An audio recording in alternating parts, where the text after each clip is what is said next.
महारानी। अवश्य ही महाराज, कोई शुभ समाचार लाए हैं। दीदी, उनका स्वर प्रसन्नता से भरा है। महारानी। महाराज, आज समय से पहले ही आप राज्यसभा से लौट आए? हाँ महारानी, ऋषि श्रेष्ठ विश्वामित्र के आश्रम से उनका एक शिष्य आया है और वो हमारे पुत्रों की कुशलता और सफलता का समाचार लेकर आया। हे ईश्वर, धन्यवाद है तुझे। और कुछ कहा उसने? हाँ, वो ये भी कह रहा था कि हमारे पुत्रों ने उस क्षेत्र के समस्त राक्षसों का अंत कर दिया। हाँ? आश्रम के चारों ओर शांति स्थापित हो गई है और हमारे पुत्रों की शिक्षा अब अपने अंतिम चरण में। कृपा है ईश्वर की।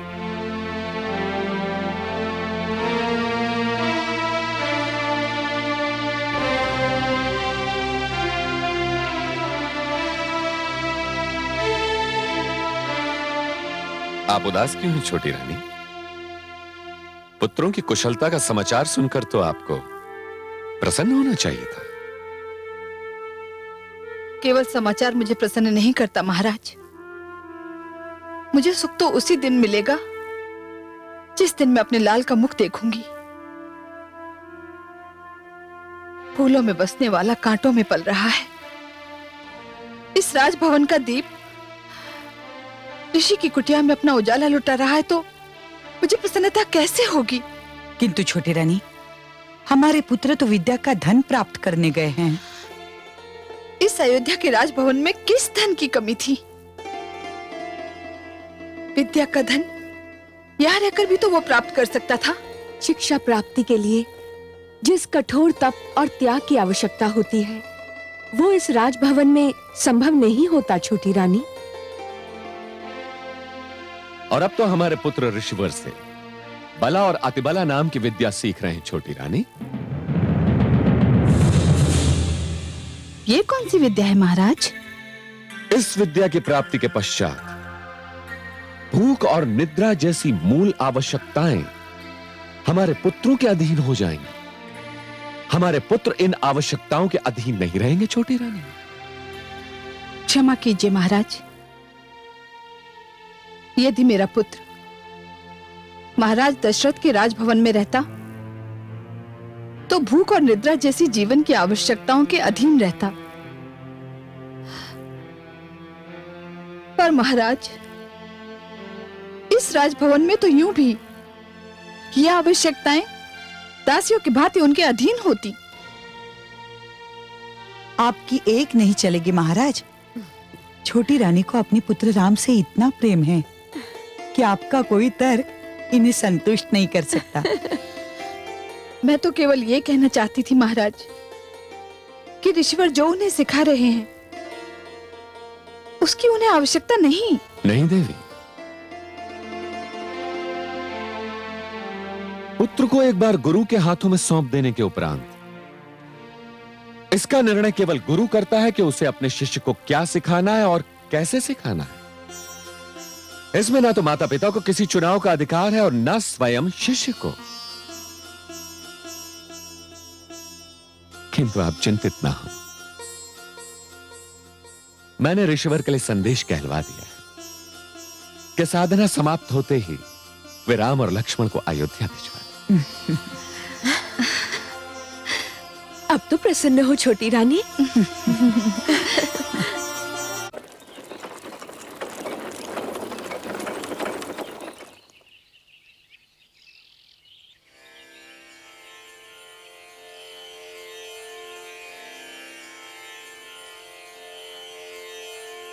गुरुदेव,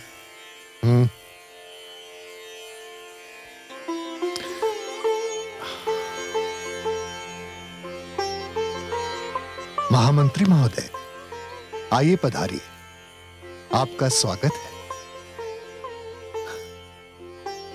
सेवक का प्रणाम स्वीकार करें ऋषिवर।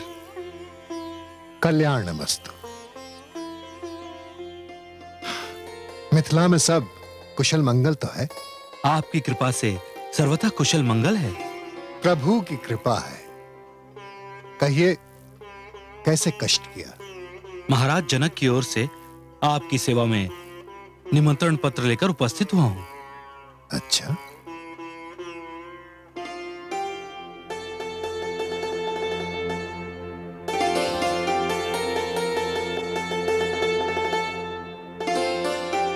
महाराज ने शिव धनुष के महायज्ञ का आयोजन किया है और उनकी इच्छा है कि आप भी उसमें सम्मिलित हों।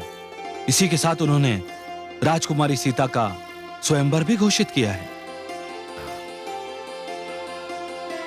उनसे कहिएगा कि मैंने उनका निमंत्रण स्वीकार किया। मैं अवश्य उपस्थित रहूंगा।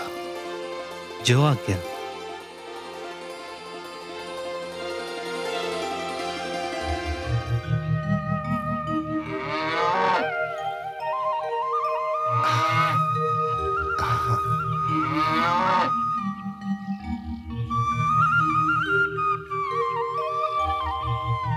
राम, प्रणाम गुरुदेव। प्रणाम गुरुदेव। आयुष्मान भव, आयुष्मान भव। मिथिला से महाराज जनक के महामंत्री आए थे। महाराज जनक शिव धनुष का महायज्ञ कर रहे हैं और वो चाहते हैं कि मैं उसमें सम्मिलित हूं। उचित भी है गुरुदेव। भगवान शिव आपके आराध्य जो हैं। मैं तो जाऊंगा ही, किंतु मेरी इच्छा है कि तुम दोनों भी मेरे साथ चलो। सुनो शिष्य, महाराज जनक के इस यज्ञ में एक नए इतिहास की रचना होने जा रही है। एक ऐसा इतिहास जो हमारे युग में वास्तविकता और आने वाले युगों की आंखों में स्वप्न बनकर सदैव जीवित रहेगा। एक नए राज्य की नींव पड़ने जा रही है। संसार हर युग में जिसके लौटने की प्रतीक्षा करेगा। हमें कल ही मिथिला की ओर प्रस्थान करना है शिष्य। तुम दोनों मेरे साथ अयोध्या के राजकुमार नहीं, मेरे शिष्य बनकर चलोगे। हम महर्षि गौतम के आश्रम होते हुए चलेंगे।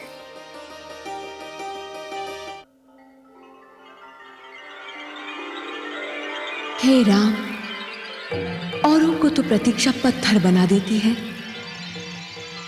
मैं तो पत्थर बनकर भी तुम्हारी प्रतीक्षा कर रही हूं। औरों के नेत्र तो किसी की राह तकते तकते पथरा जाते हैं, परंतु मैं तो न जाने कब से तुम्हारी प्रतीक्षा कर रही हूं। अब तो आ जाओ हे राम, मुझ दुखियारी अबला के दुख का अंत कर दो।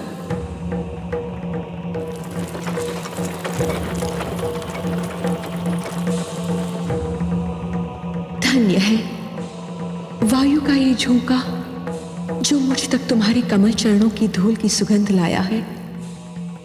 तुम आ रहे हो, तुम अवश्य आ रहे हो।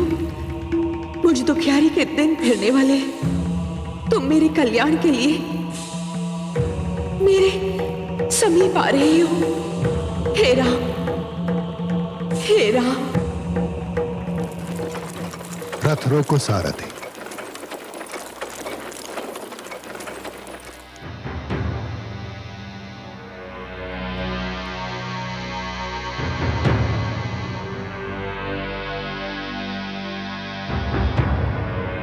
आज हम यहीं विश्राम करेंगे। गुरुदेव, इस उजड़े आश्रम में क्या यह स्थान विश्राम के लिए उचित रहेगा? यह सबसे उत्तम स्थान है शिष्य। हम यहां नहीं आए। ये उजड़ा हुआ आश्रम स्वयं हमें यहां खींच लाया है। हे राम, हे राम, हे राम, हे राम, हे राम, हे राम, हे राम, हे राम, हे राम। ये मुझे कौन पुकार रहा है गुरुदेव? तुम्हें ये पुकार रही है शिष्य।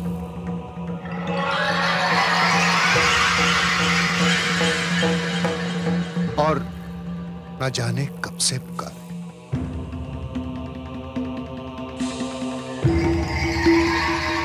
किंतु ये तो पाषाण की प्रतिमा है गुरुदेव। हाँ है।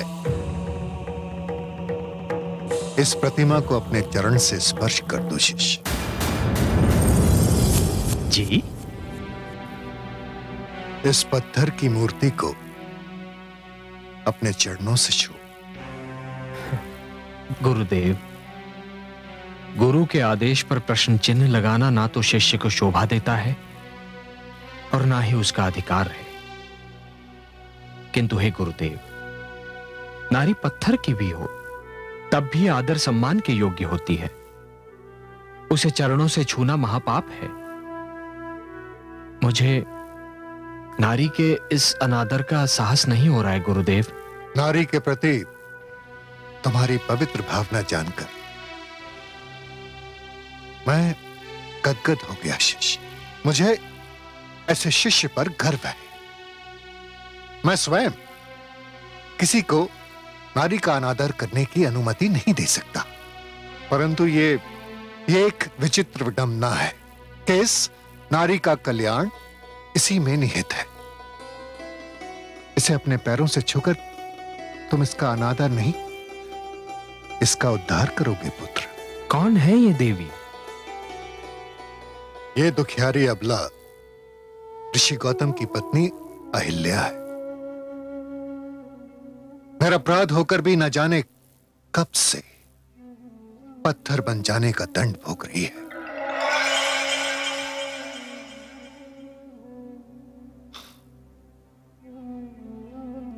बहुत दुखद है इसकी कथा।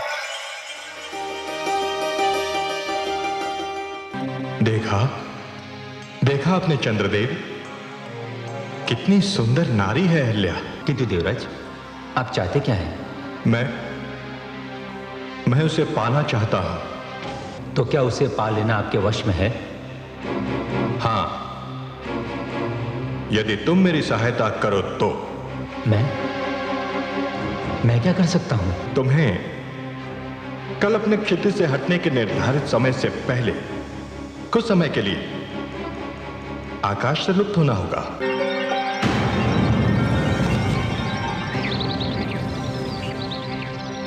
ये क्या, भोर हो गई और आज मेरी आंख नहीं खुल पाई? मुझे भी आश्चर्य है स्वामी, आज रात इतनी शीघ्र कैसे ढल गई। मैं अभी आती हूँ।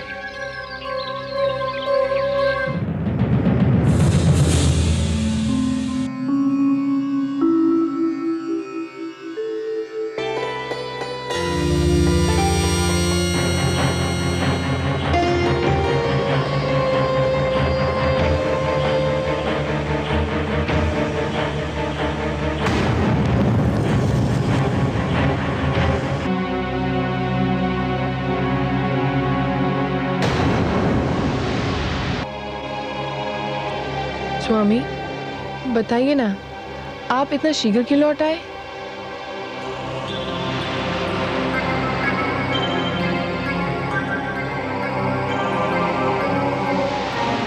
सूर्यदेव के दर्शन को जाते जाते मुझे आपके मुखचंद्र का ध्यान आ गया। मैं विचलित हो उठा। स्वामी, ये आज आपको क्या हो गया है?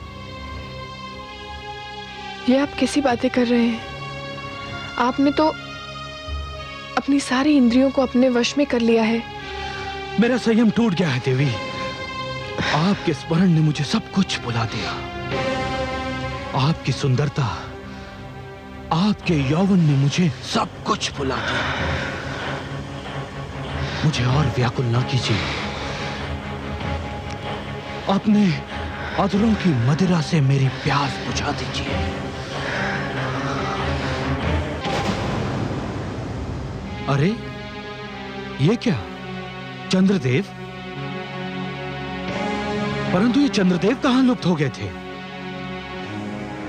अभी तो सूर्योदय में विलंब है। मुझे आश्रम लौट जाना चाहिए।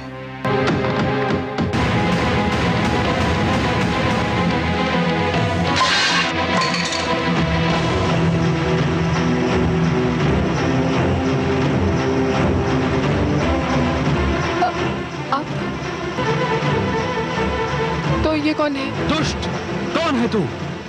अपना वास्तविक रूप दिखा मुझे। तो ये तू है इंद्र? जा जा, मैं तुझे शाप देता हूं कि जिस वास्ता ने तुझे ये पाप करने पर विवश किया था, तू आज के उपरांत उसके योग्य ही नहीं रहेगा। दूर हो जा मेरे सामने से, दूर हो जा। मुझे क्षमा कर दीजिए स्वामी। क्षमा कदापि नहीं।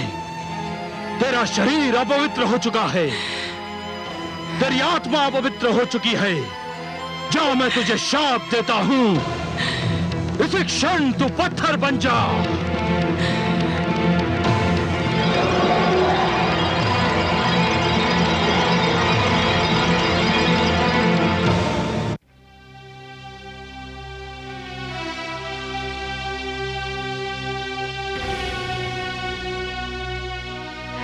अब जब तक तुम इसे अपने चरणों से स्पर्श नहीं करोगे, ये यूं ही पाषाण की मूर्ति बनी रहेगी। इसके कल्याण के लिए तुम्हें मेरे आदेश का पालन करना होगा शिष्य। जो आज्ञा।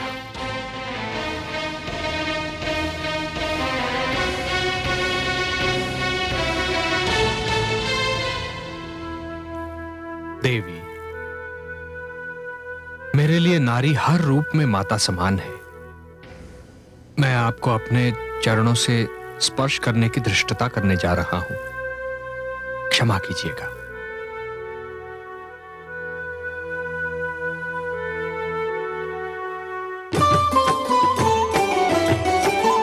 अचरज भयो जगत में भारी, शाप मुक्त भई अबला नारी। पावन चरण राम को लागा, ऋषि पत्नी पाहन तन त्यागा। ऋषि पत्नी पाहन तन त्यागा।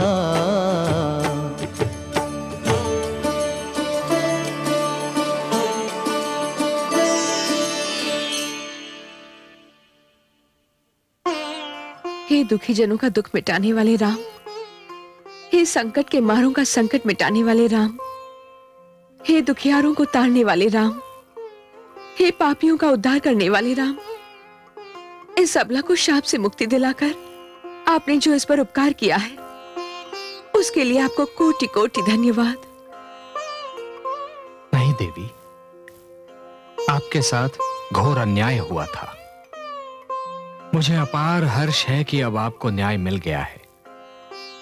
मुझे आशा ही नहीं, विश्वास भी है कि अब तक महर्षि गौतम को भी अपनी भूल का आभास हो चुका होगा, किंतु वो भी विवश थे देवी, क्योंकि नभ से टूटा हुआ तारा, धनुष से निकला हुआ बाण एवं मुख से निकला हुआ शाप लौटाया नहीं जा सकता, केवल उसका दंड भोगा जा सकता है।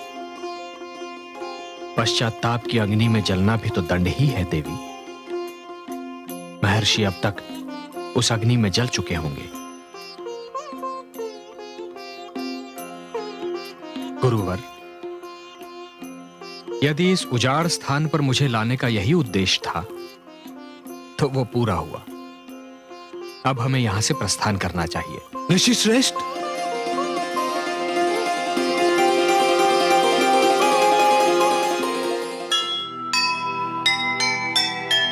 मुनि गौतम आए वहाँ, सुखद मिला परिणाम।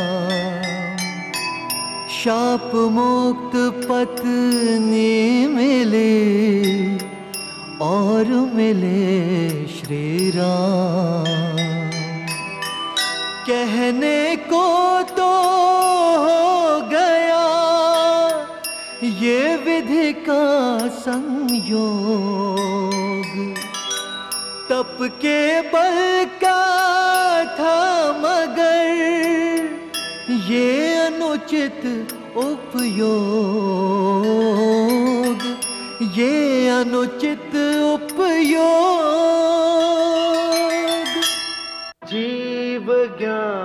ब्रह्म ज्ञान अथ श्री विष्णु पुराण ओम की कथा महान जय श्री विष्णु पुराण